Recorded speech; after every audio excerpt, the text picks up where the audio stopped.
Well, welcome. My name is Teresa, and this is November 16th. We are recording this webinar. It is from our CFO, Judy O'Donnell, speaking about buying into CCRCs. At this point, I'm going to have Bob, our CEO, who has joined us today, just say hi and welcome everyone. Yes, I do want to say just a great big welcome to everybody. Couple things I want to do here. Can you see that? Am I getting the right screen? We can see your emails. Looks like you have some Okay. work to do today. Okay, I don't want to do that. First of all, you can see a picture.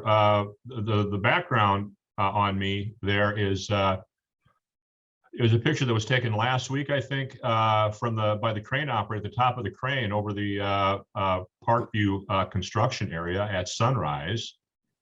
And then it's a pretty big day we've got going over there at the Parkview construction site. So I think you can see that right now. They're just finishing up. They just finished up pouring the first quadrant for the parking level 2 there of the parking garage at Parkview. So it's a nice sunny day there, and they're getting a lot of work done there. So I just want to say a big welcome to all of you, and really good to have you here. And Judy will be taking and sharing some really good information. And back to Teresa. Thank you, Bob. Yeah, when I came in this morning and saw the big concrete pumper, it was another incredible day, another milestone for us. So I know a lot of you have done Zooms before, but in case you don't know, we do have a chat box down at the bottom of the screen. Feel free to put questions in there, and we'll answer those probably at the end, but I know Judy doesn't mind being stopped. If you've got a burning question you want to speak out, I think that's fine too. And so Bob did mention and just showed a picture of the Parkview construction site. So for some of you, you might not know, by the way, we do have about 12 Parkview members on this call today, and those are people who have already reserved their home in Parkview. But just so you know, if you don't already know, that building will have 127 new homes. And as of the end of this week, we will be just over halfway through the reservation process. So we only have about half of the homes left in Parkview. So call us if you're interested. And then also, just for some of you who don't know, our tower building and our heights building, we do have homes available now in tower and heights. So if you're interested in a more current move or one in the near future, we do have those options. I don't think I mentioned it, but Parkview will open in 2023, August of 2023. So, but for Tower Heights, we do still have some available, and 2021 pricing will change in the next few months. So if you want to consider kind of securing that 2021 pricing, do reach out. At this time, I want to introduce my team. Jess, she's up in my left-hand corner, and then we have JoJo. Hello. Hi, Jess. Hi, JoJo. And Lori is our marketing assistant. Jess and JoJo are both membership counselors, and I know probably everyone on this call has talked to one of us. So please feel free to reach out with any questions or comments or concerns. We also love to hear feedback, so please give us a call. And with that, Judy O'Donnell, she's in the middle of my screen. There's Judy. She is our CFO, and a little bit about Judy. She worked in public accounting for many years, dealing primarily with entrepreneurs who owned and managed their own business in a wide variety of industries. She eventually moved out of public accounting into industry as a controller and then CFO. About 15 years ago, she began working for a local private developer who owned low-income housing, apartments, managed condominium associations, and senior living properties. About 8 years ago, that company, the senior living part of that business, was sold to a New York investment company. And at that time, Judy joined that New York company to create a new REIT, a real estate investment trust, based on senior living. So she's got some great experience that she brought to us about 5 years ago as our CFO. So thank you, Judy. Again, this is I think the third time that Judy has presented, and always a very, very popular topic. So welcome, Judy. And again, welcome everyone on the call. Good morning, everyone. Can you hear me? Thumbs up, please. Cool. I'm going to share my screen here. If at some point I mute myself, it's because I'm having a coughing attack. I've got some allergies kind of annoying me today. So bear with me. Let's share my screen.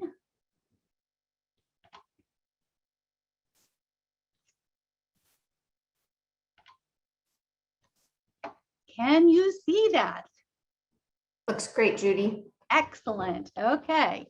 Well, I will be concentrating on the presentation and leave it to Teresa and her team to interrupt me if there's a question that somebody wants to ask. So we're here today to talk about some of the financial aspects of buying into a CCRC.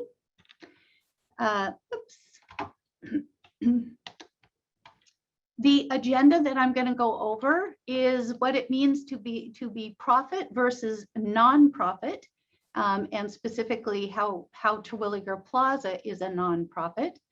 We're going to talk about the 3 CCRC contract types.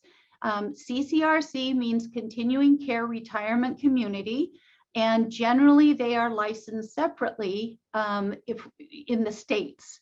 So here in Oregon, there is a separate licensing for CCRCs. We're going to talk about the buy-in fees versus the monthly fees.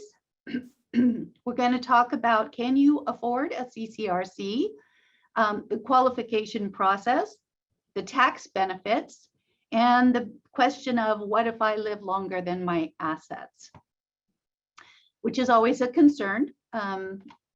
Understandably so. We're going to talk very briefly about refundable versus non-refundable contracts.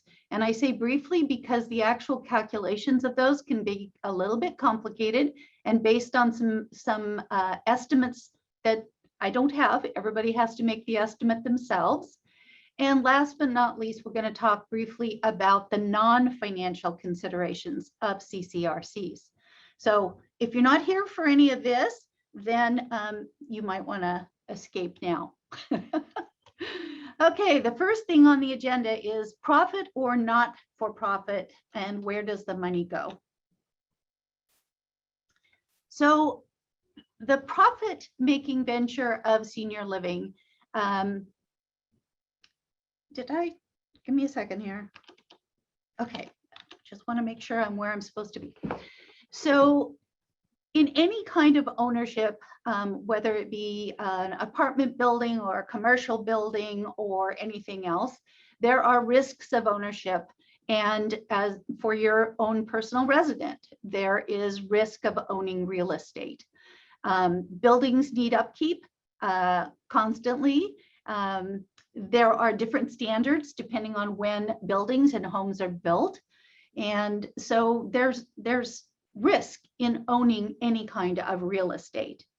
For senior living, there is a risk for providing services to a vulnerable population. There are legal aspects of that. There are political and economic risks for any kind of senior living buildings.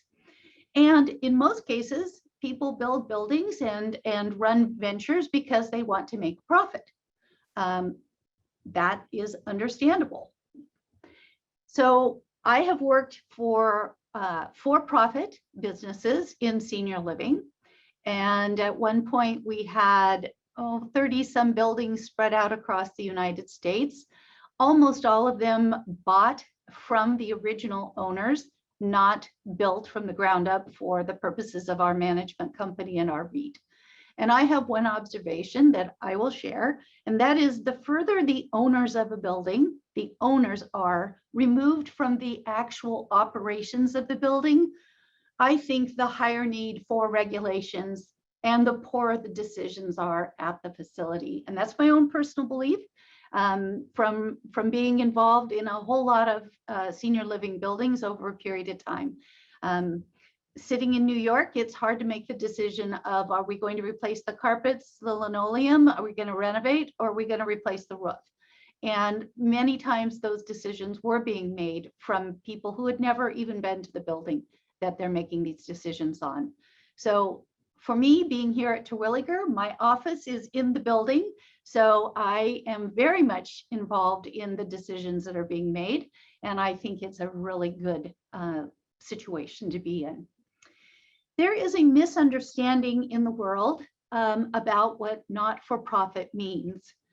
There are nonprofits and there are not-for-profits, and they are different kinds of entities.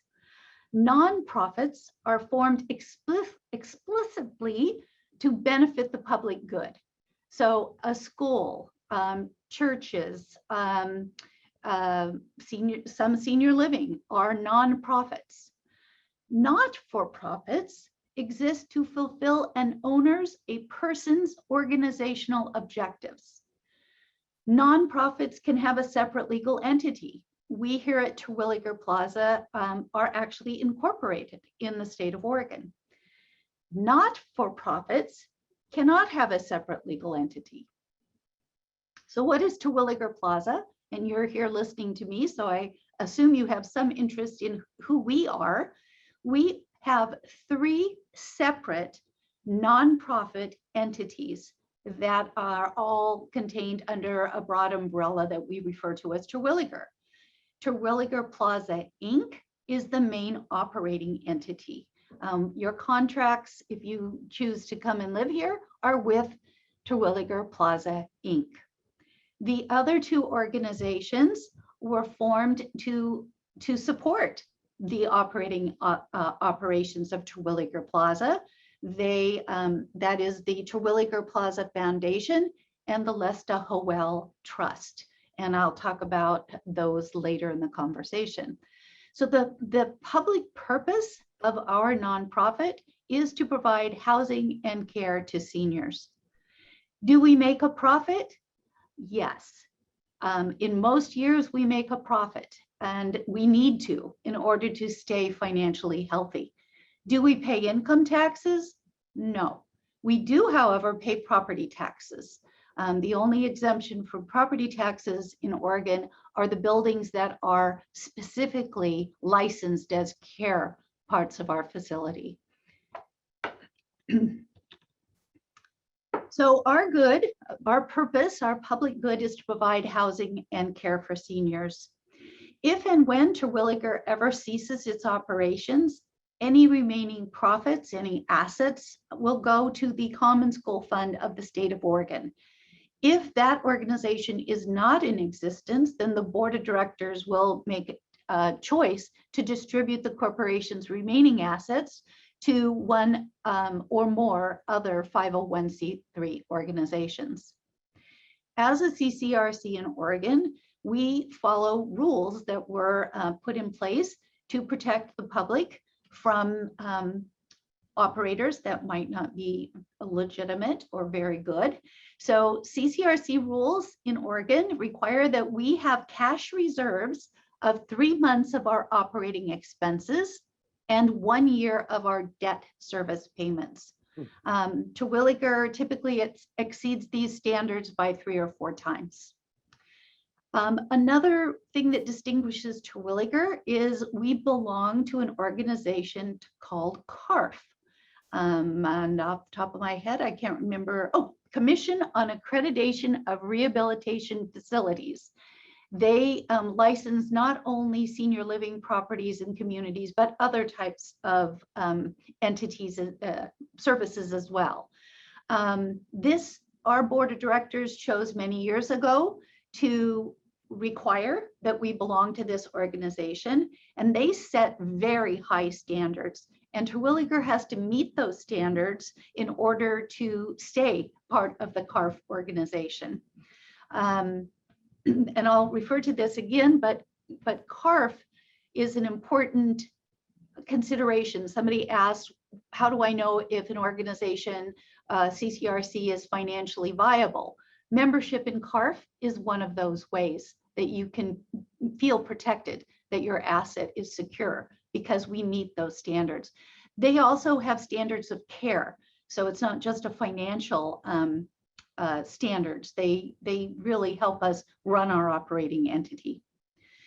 So in CARF, they publish every year a book of financial statistics and analysis, and it's lots of fun to go through that when you have an hour and a strong glass of something to drink. We could go through those ratios and what they mean. We're going to do that with our finance committee and our board next Monday.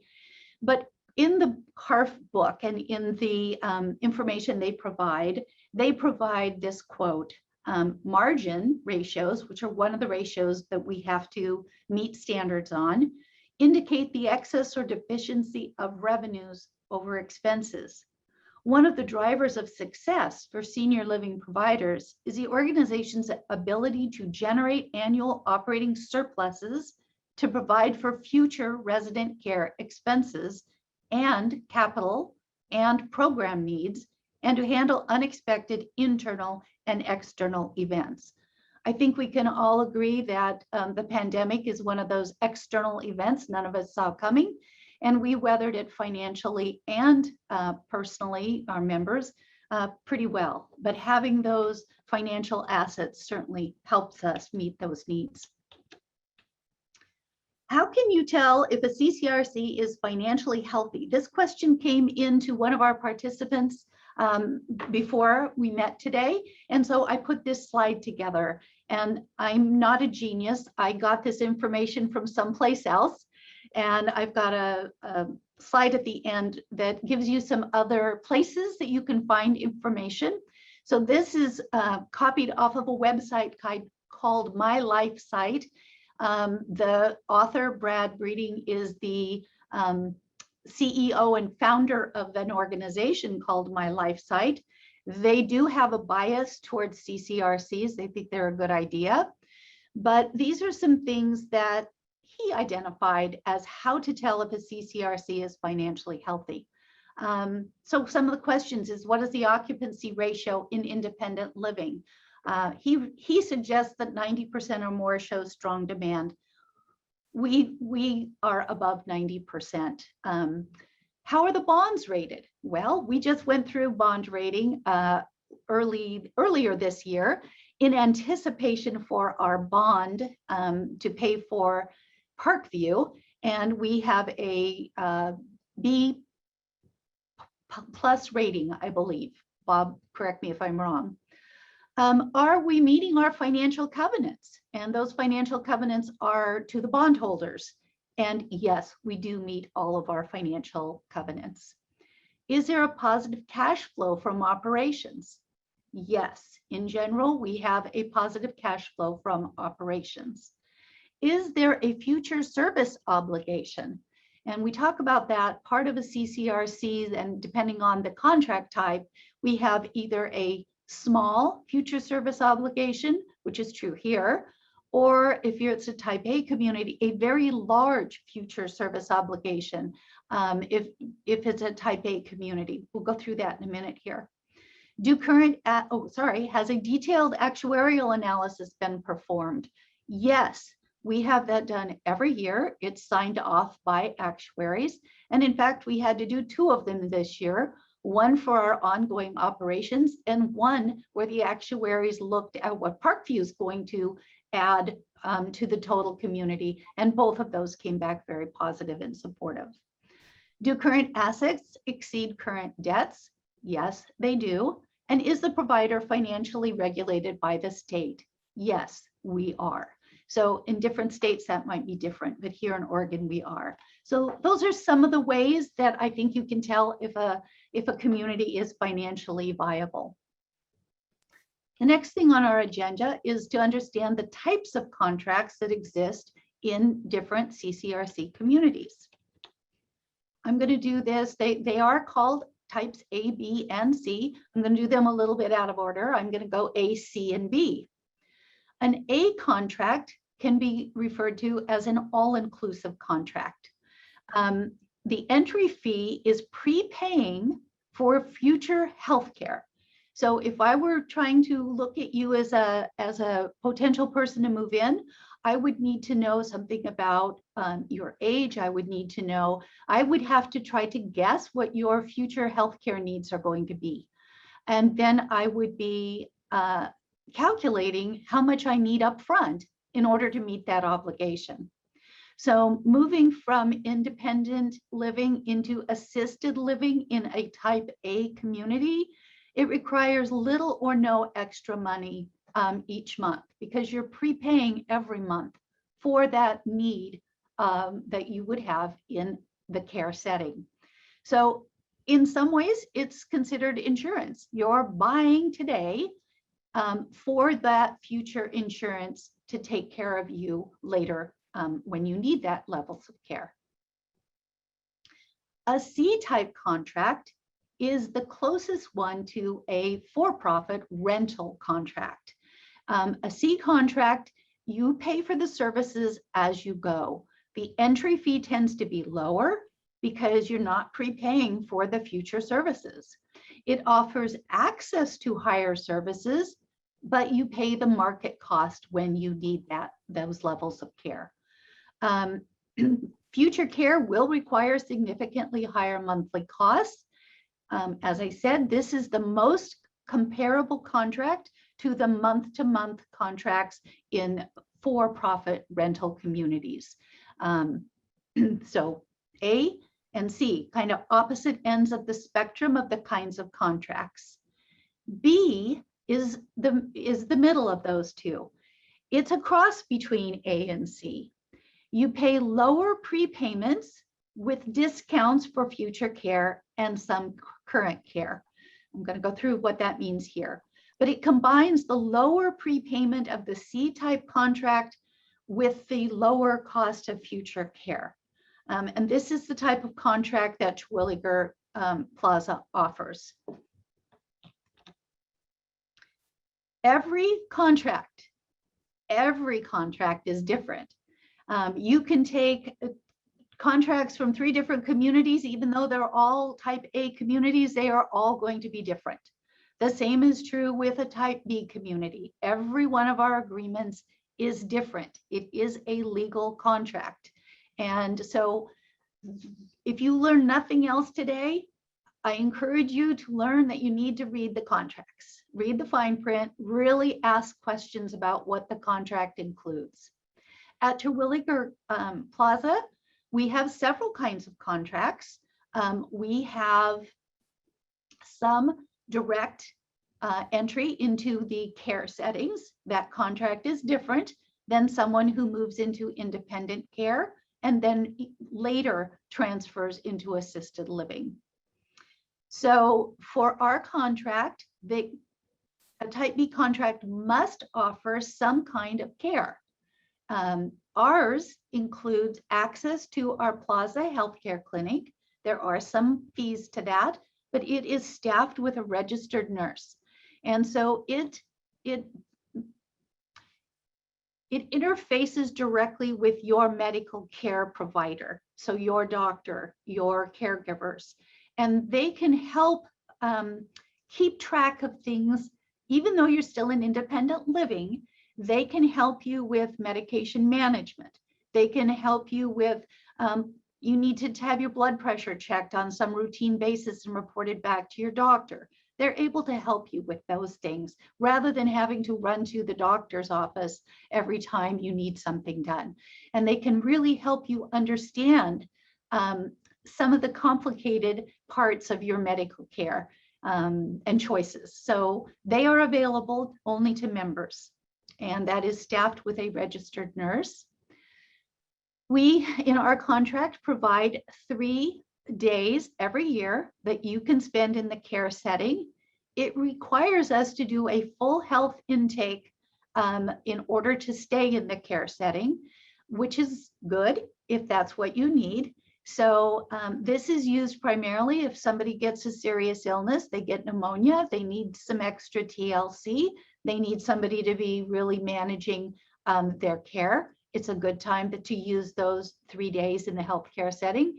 If you have some pre-planned surgery, a hip replacement, a knee replacement, any kind of wound care that is going to be more than you can handle in your independent apartment, then you can stay in our healthcare area for 3 days without any additional charges. And that's 3 days every year. And you have access to moving permanently into either the residential care or the assisted care settings here at Terwilliger Plaza. Those are accessed from somebody who's already a member because they joined as an independent person. They will get their care at a discounted price. So we have a price sheet just for people who are members of our community, and for people when we have room in our assisted living and residential care, we can admit people from the outside community, and they may choose not to become members of our community. They will pay a higher fee for the same care in our assisted living or residential care. This isn't like insurance products, but they do have some similarities. Every community has differences in their contracts. Take the time, read it before you sign the agreement, familiarize yourself, and if you have family involved in the choices that you're making, especially as somebody moves closer to needing additional care, make sure they understand the contract. It certainly saves later on down the road if family members understand. So read the contract, read the contract, read the contract. Okay, buy-in fees versus monthly fees. You are all here, and I presume you all understand that a CCRC, all of them, will require some kind of an upfront one-time fee to move into the community. So where does that money go? What's it all about? So we already mentioned that you're prepaying for some future healthcare costs. Most of the contracts, and again, they're all different, but most have some kind of partially refundable period of time. So somebody moves in and after 3 months, they're just terribly miserable. They just didn't understand what they were getting into. They will usually refund part of your fee, your move-in fee. Here at Terwilliger, 85% of the fee is refundable during the first 6 months. All of it is refundable. Starting at the 7th month, it's amortized over a full 40 months. So it declines until at the end of 40 months, there is no further refundable on our traditional contracts. Yes, we also have in some parts of our building and at Parkview a refundable contract type. And we'll talk about that a little bit more in a minute. So we have both types of contracts depending on which part of the building you want to move into. You may have only a traditional available, or you may have the choice between the two. So the other thing that prepayment is paying for is the remodels of your apartments. If you've been on our list and working with our marketing people, then you know most of our apartments get a really extensive remodel when people move in. Some have been remodeled and really haven't had a lot of wear on them. Some have been upgraded to our latest standards, which is a pretty high grade of interior choices. So the fee is to pay for part of the remodeling costs. So painting, flooring, kitchen and bathroom cabinets, lighting, window coverings, usually some choices for upgrades of different finishes or different things that people want. Yes, we've had people who wanted to move walls. Yeah, we can usually accommodate that, but there's going to be a fee involved for most of those kinds of decisions. Of course, at Parkview, we haven't built it yet, so there are more choices available over there right now. So that's part of what the buy-in fees are covering. Monthly fees, otherwise referred to as maintenance fees. These are paid monthly. A financially healthy community, we get enough in the monthly fee to pay our operating costs of the community. So there is a correlation between the costs of people and services and utilities and property taxes and insurance and all of the things that go into it and how much the monthly fees are going to be. We need to maintain our financial health, collect a little bit more than what we're spending every month and every year. So you're paying in your monthly fees for the operating costs of Terwilliger Plaza. 50% of our operating costs go to our people. Those are wages, salaries, benefits, payroll taxes, recruiting, educating and keeping our staff up to date. And all of that is 50% of our annual budget. If you've talked to other communities or spent any time at this, you will know that many people are having trouble recruiting staff right now at almost any cost, especially caregivers and nurses. They are in high demand and people are having to really overspend, if you will, spend more than what they budgeted. I am thrilled to be here. I don't know exactly why we are lucky. We've done some pretty smart things along the way and they seem to be paying off, but we have been able to fill all of our open positions. And that has really helped us and our operations. Our dining room is open. We still deliver meals to people's rooms if that's how they prefer to have them. But some of our competition has not been able to reopen their dining rooms. Some of our competition has had to shut down parts of their care wings and floors because they simply can't keep them staffed safely. So we are not in any of those situations and we're feeling really good about that. Really happy to be in this position.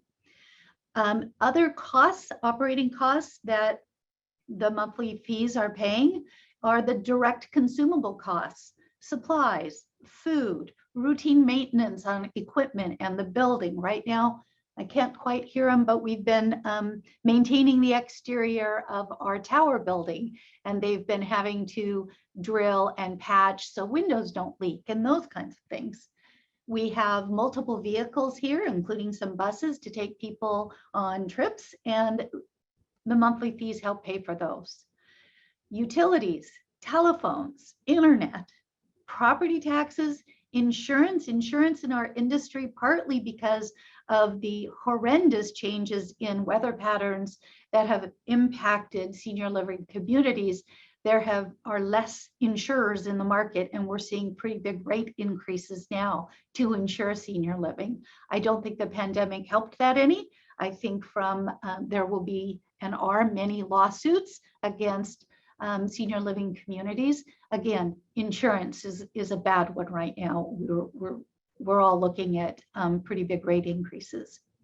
And last but not least, we have to pay the people who loaned us the money to build our buildings, and we pay the bond interest. And your monthly fees help pay for the bond interest that we have incurred on our existing buildings and on our new building.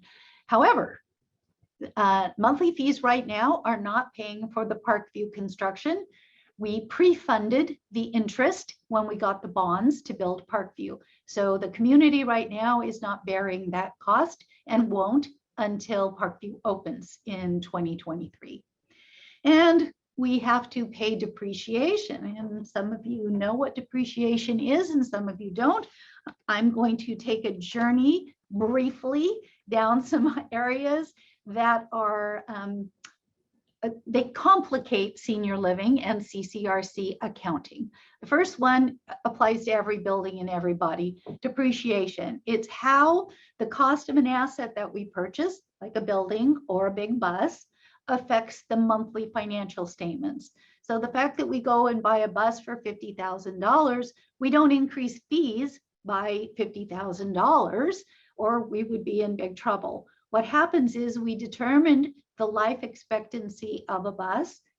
In our case, it's usually 3 to 5 years. And we divide the 50,000 by the number of years. And that's how much depreciation we have to cover every month by the monthly operating income.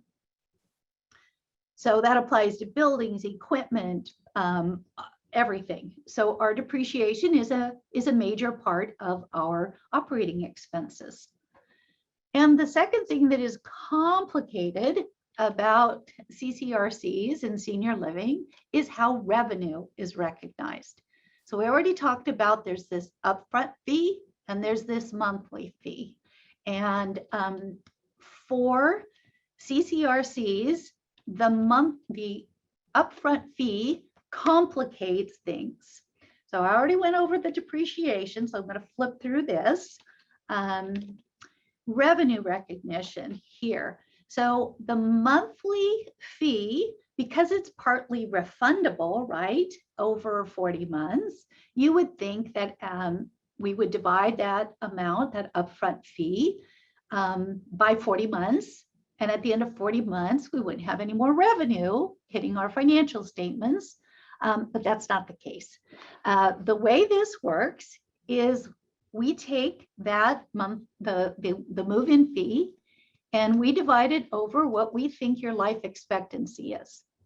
And that depends on your age primarily, right? And also which care setting you move into. So then every year we take a portion of that move-in fee and put it as revenue in our financial statements for that month and that year. Well, that sounds pretty easy, except nobody knows how long somebody's going to live. And it's a known fact that if you move into a CCRC, you're going to live longer. It's just the way it is. It's a funny joke amongst us CCRCs, because most of us use some kind of federal IRS tables of life expectancies.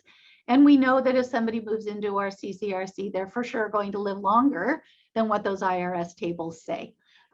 So we are tasked with figuring out how much of that upfront fee that you paid goes into our revenue each month and each year. Okay, we could do that. The problem is every year that you live, you're expected to live longer. So every year, those numbers have to be redone. Thank you for computer programs. And because that would be a real pain not to have. So we never get to zero. All what you pay upfront for your move-in fee and how it affects our financial statements never gets fully recognized until you move out of the building. So just a fun little fact there. If I lost anybody in that, I'm sorry. For some of you, you will have appreciated the complications involved. So, but you do have to understand those two things to understand our financial statements, and that your move-in fee that you pay today has a long time before it gets recognized in our revenue. So the funds benefit the community for a long time into the future. The next question that people usually ask is, can I afford the CCRC? You know, you got this upfront fee, you got these monthly fees. Am I going to be able to afford this? I am not going to go through this in a lot of detail, but I will tell you how you need to think about it. And if you have moved far enough with our marketing people, our sales counselors, then they will have given you an application.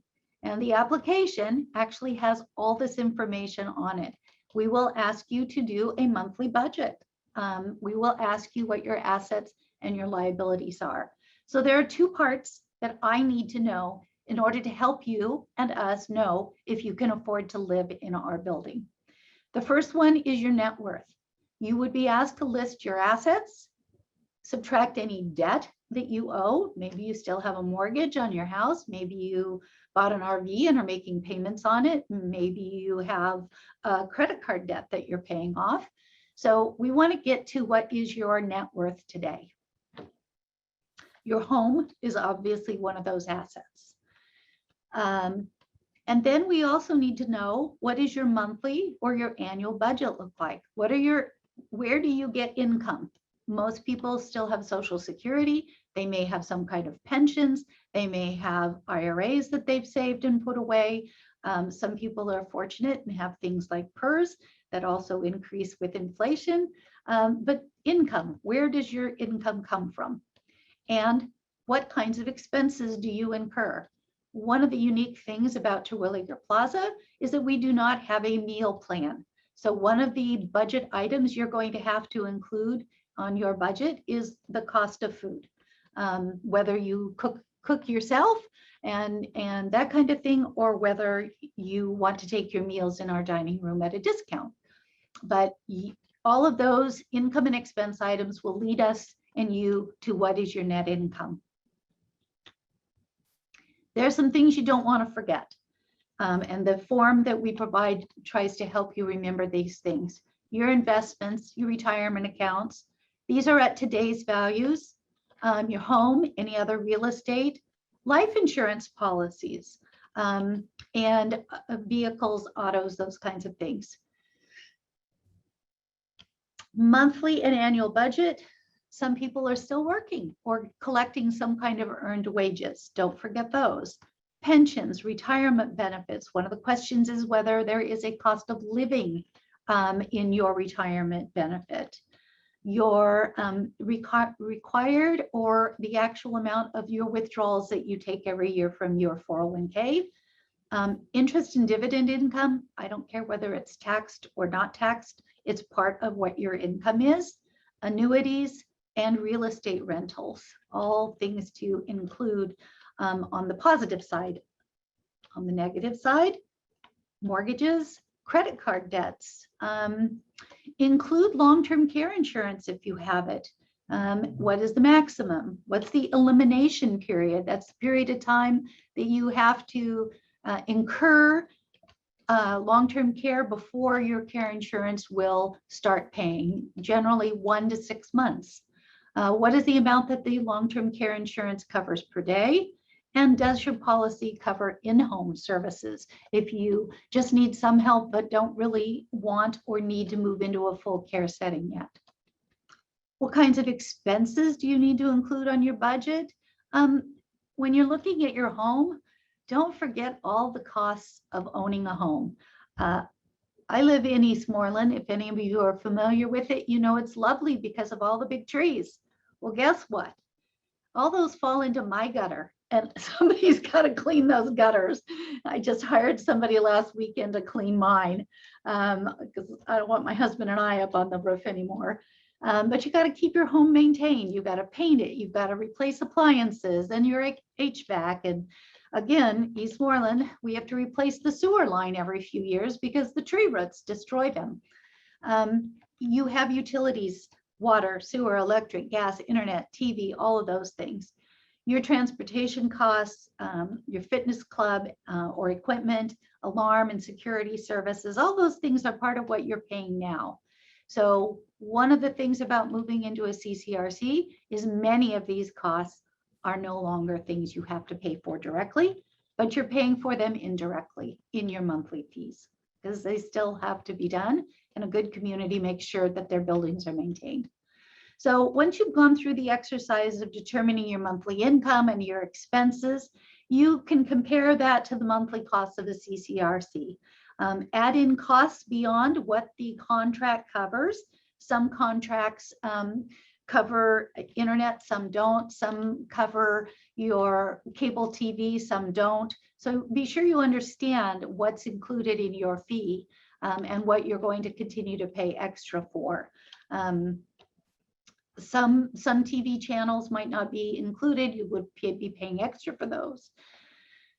Your health insurance, any rental or liability insurance, and most communities will require that you have renter's insurance when you're living in a community. Things still happen and your personal possessions would need to be insured. So when you go through this exercise, most people are surprised because they look at that monthly fee of $2,500 a month and they go, oh my gosh, that's so much. But by the time you add in all of these other costs that you're paying every year for your home, it usually gets much more comparable than people think. And then don't forget about the non-financial aspects of giving up your home maintenance, and even your vehicle to live in a community where there are people around you, there is community, and there are transportation services for you.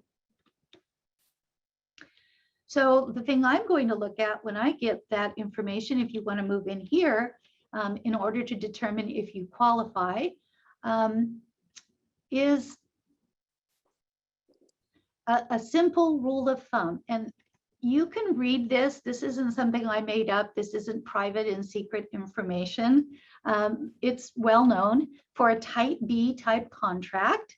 The simple rule for qualification is that we would like your assets, net assets after you subtracted your liabilities, to be about twice as much as the upfront fee you have to pay to move in. Okay. And the other one is we would like your net monthly fee, that your net monthly income to be about twice as much as the monthly fee to live here. Now, is there wiggle room in these? Absolutely. These are not hard and fast. They are rules of thumb. We have had people who have a tremendous amount of assets, but very little income. We can look at that.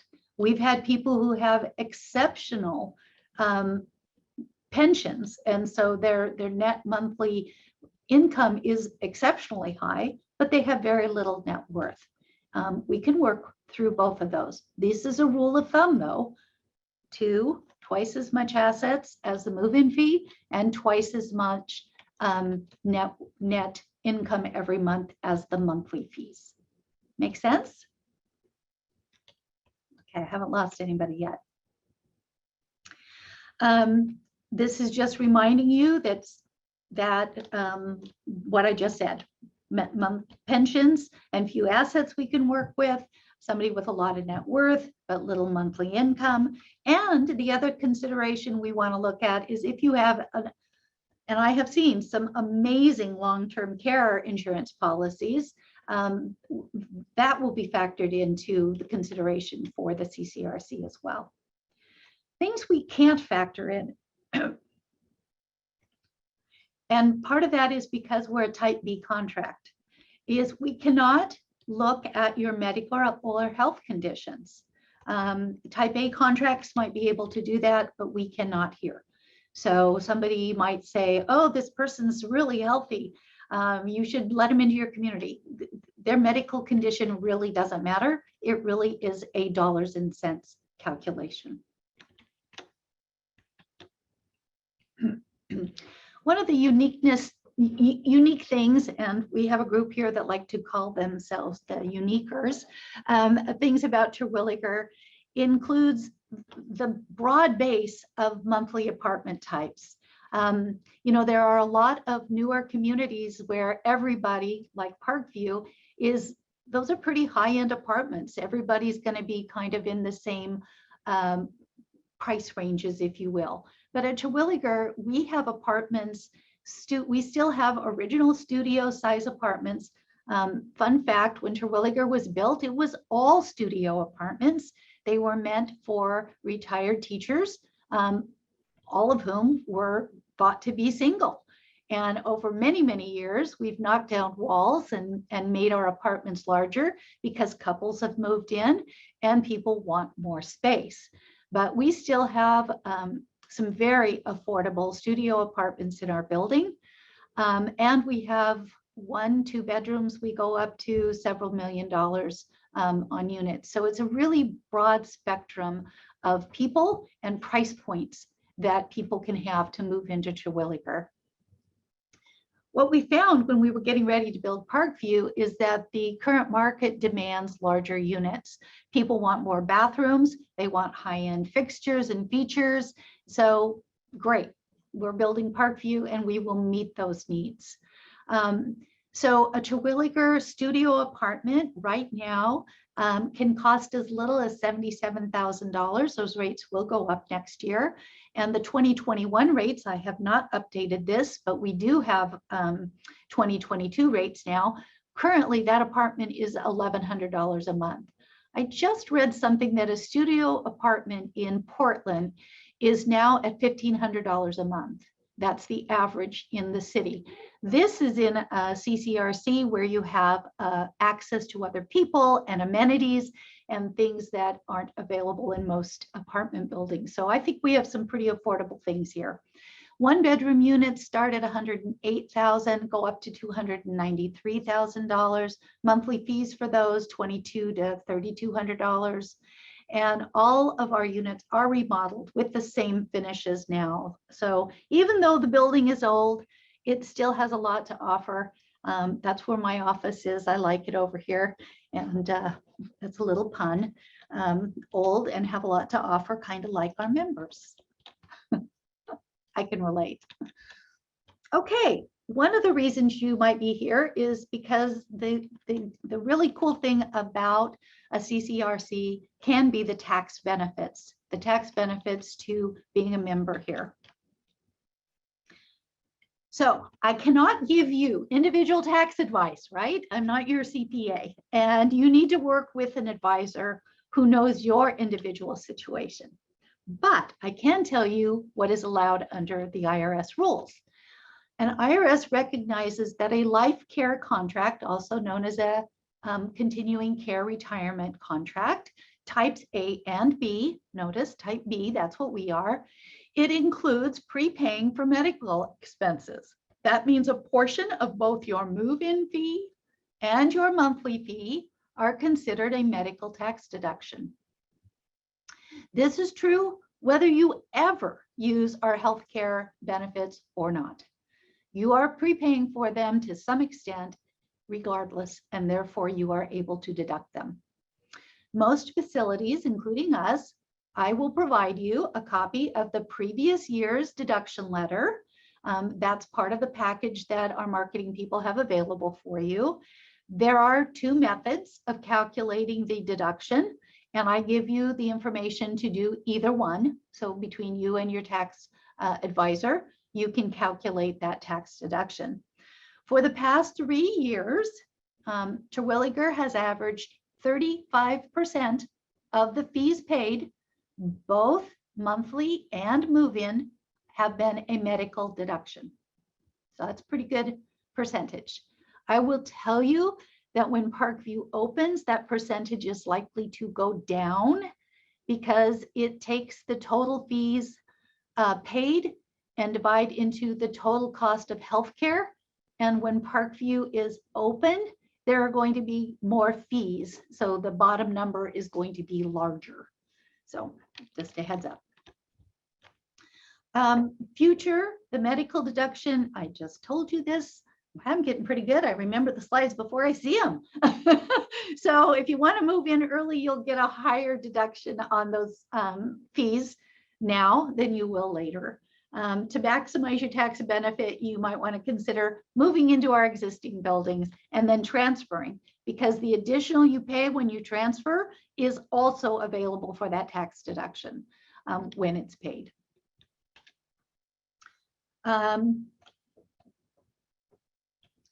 If you move into a rental contract, so a type C community or a for-profit community, in independent living, those deductions are not available for the monthly rental contracts.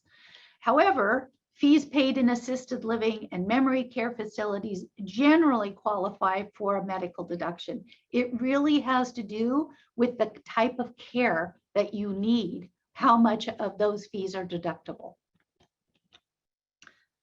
And I already mentioned that we are exempt from income taxes. We are not exempt from property taxes. So only the portions of our buildings used for care have a property tax deduction. So some people believe, and I provide the information, that a portion of the monthly fees that the plaza pays for property taxes are available for you as a deduction. So I provide all of our members the square footage of their apartment and the amount of the property taxes we pay that they might be able to use as a property tax deduction on their tax return. Okay, the next portion of my talk today is about what if my assets don't last and I run out of money. So the last thing a CCRC wants to do is evict somebody because they can't pay. My experience is that isn't the case in the for-profit world. If you aren't paying anymore, they're going to have to move you out. They have obligations to their owners, and they need to be collecting fees. If that happens, and it happens here, and you can't pay your monthly payments, That may happen later in life when you really need care. So what we have here and what other CCRCs might also have is we have a trust. This one is called the Lesta Howell Trust, and that is because Lesta Howell was the visionary who really made Terwilliger happen in the 60s. She was a retired teacher. She arranged with her board the largest HUD loan that they had ever given to build our original building. So we have a trust, and it is pretty well financed. And there are qualifications that you go through to apply for that financial aid. We ask you to go to the VA for any benefits they may have available, to apply to Medicaid for any assistance they may have available. And we reduce, and you need to reduce your living costs by moving into the least expensive unit here. But, and you can't have done something silly like give your money to your kids or go gamble or those kinds of things, or the Lesta Howell Trust might not be available to you. We currently have over $5 million in that fund, which is exclusively for helping members here who have outlived their resources. In addition, we have a foundation that is committed to raising funds and continuing to help support members who outlive their resources, but also they help to raise funds for things that help everybody who's living here every day. They actually bought our last bus for us. The arrangements for the Lesta Howell need is handled by administration. I am involved in that, and it is kept confidential.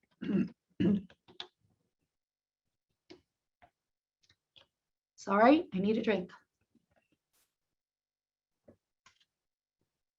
Okay. I was going to go through the calculation of whether a refundable contract is right for you or not, but it just is really complicated. And there are some really good online resources that can help you do the calculation. In order to calculate this, you need to use a number that says how long are you going to live. I don't know that number, so you have to use your best guess.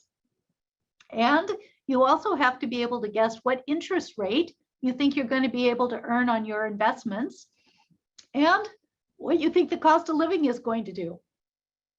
If you have those things, you can do the calculations. And there are some great resources to help you do that.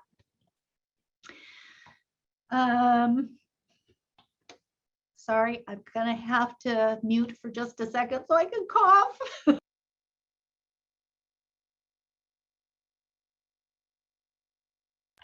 Okay. So that in general, what you do is you take the additional cost of the refundable agreement, because I will guarantee a refundable agreement is going to cost more than a traditional agreement. So you take that additional amount and you estimate the earnings on that over your remaining life. Then you discount that based on the cost of living increases. And then you get the present value of the earnings on the amount you would save by not choosing the refundable agreement. Take the refundable amount of the contract, reduce it by that present value, compare the two, and voila, with a lot of estimates in there, it will help you decide whether it's a good idea to do a refundable or a non-refundable. Remember that you don't know how long you're going to live, and you can't be certain of the earnings on your money or the cost of living. At best, though, it's a good way to compare the two contracts. Lastly, in comparing the refundable versus the non-refundable, consider what you want to leave to your heirs. If this is a big portion of your estate, then you may want to consider that. If you don't have heirs or you don't need to worry about your membership here as for that refundable decision, then the non-refundable might be a good choice. Here are resources. CARF.org, Oregon government, blah, blah, blah, all of these things. I'm sure anybody in the marketing department can send these to you. I have added a few. The humangood.org has some really good information about CCRCs. ARP actually has really good information about comparing contracts. There's an organization called Kendall.org that I found some really interesting information, and the My Life site that I quoted earlier in the presentation.